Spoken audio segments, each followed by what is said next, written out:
Hello everyone, and welcome to the World War Photographer channel. Today we will talk about the American home front. Don't forget to subscribe to support our work. It truly means a lot to us. In October 1942, a woman in Long Beach, California, works on the B-17F Navy bomber's nose section at the Douglas Aircraft Company. Known as the Flying Fortress, this heavy bomber served in the South Pacific, Germany and beyond, carrying a crew of 7 to 9. Mrs. Virginia Davis, answering the call for woman power, arranged childcare and joined her husband at the Naval Air Base in Corpus Christi, Texas. Both worked in the assembly and repair department under civil service. Mrs. Davis's training prepared her to take her husband's place if he were called to serve. In October 1942, a P-51 Mustang fighter soars over Inglewood, California. Built by North American Aviation, it was the only American-made fighter used by Britain's Royal Air Force. In May 1942, a Marine lieutenant glider pilot prepares for takeoff at Page Field, Parris Island, South Carolina. Women at the Douglas Aircraft Company in Long Beach, California, trained as engine mechanics using rigorous methods. An American grenade, the kind the Axis dreads, is about to be thrown by an infantryman training at Fort Belvoir, Virginia. In 1941, large pipe elbows for the Army were made at Tube Turns Inc. in Louisville, Kentucky, by heating pipes with gas flames and shaping them around a die. In August 1942, a sailor at the Naval Air Base in Corpus Christi, Texas, wears new protective clothing and a gas mask designed for chemical warfare.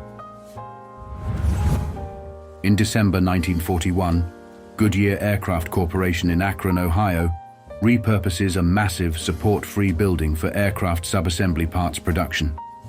To support workers, new housing or improved transportation will be needed as cars and tires wear out during the emergency. A Marine Corps glider soars over Parris Island, South Carolina, in May 1942. A Marine parachutes over Parris Island, South Carolina.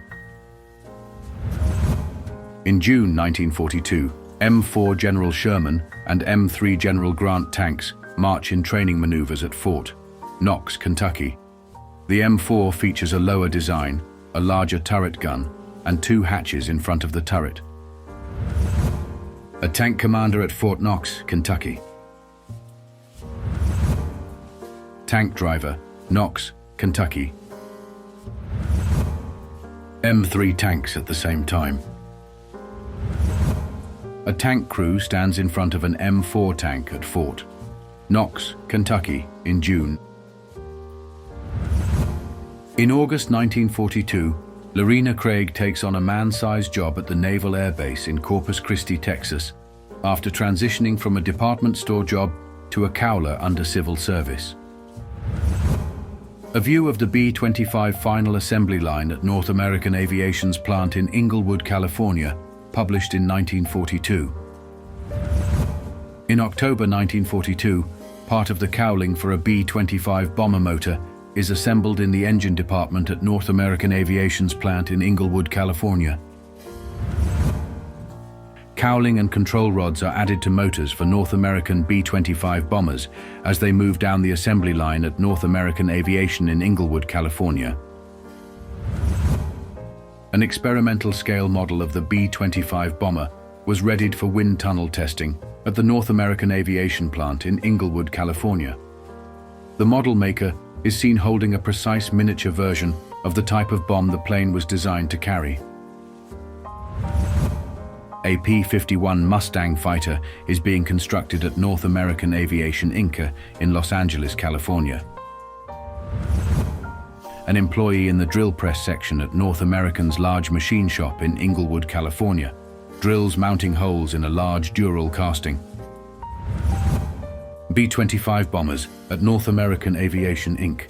They hauled along an outdoor assembly line in Kansas City, using an international tractor. Annette Del Sur promotes a salvage campaign in the yard of the Douglas Aircraft Company in Long Beach, California. In February 1942, at Chase Brass and Copper Company in Euclid, Ohio, a billet is cast from an electric furnace.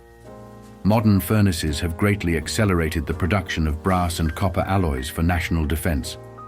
The molten metal is poured from the tilted furnace into a mold to form a billet, which is then worked into rods, tubes, wires, or special shapes for various uses. In May 1942, U.S. Marine Corps personnel prepare to bed down a large barrage balloon at Parris Island, South Carolina. In June 1942, a welder at Combustion Engineering Company in Chattanooga, Tennessee, works on making boilers for a ship. A young armored forces soldier at Fort Knox, Kentucky, expertly handles his Garand rifle. He praises its accuracy and rugged, reliable mechanism. In October 1942, workers assemble Liberator bombers at Consolidated Aircraft Corporation in Fort Worth, Texas.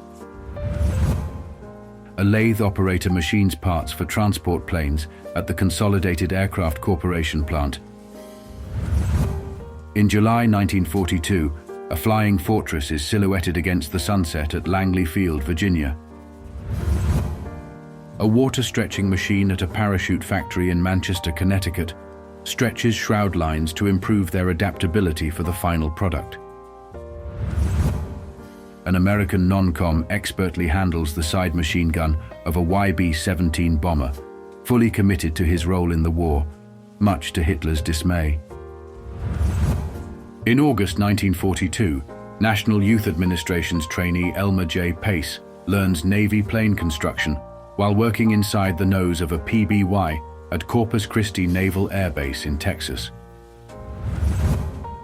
J.D. Estes, a 7-year Navy veteran, is regarded as an old sea salt by his peers at the Naval Air Base in Corpus Christi, Texas.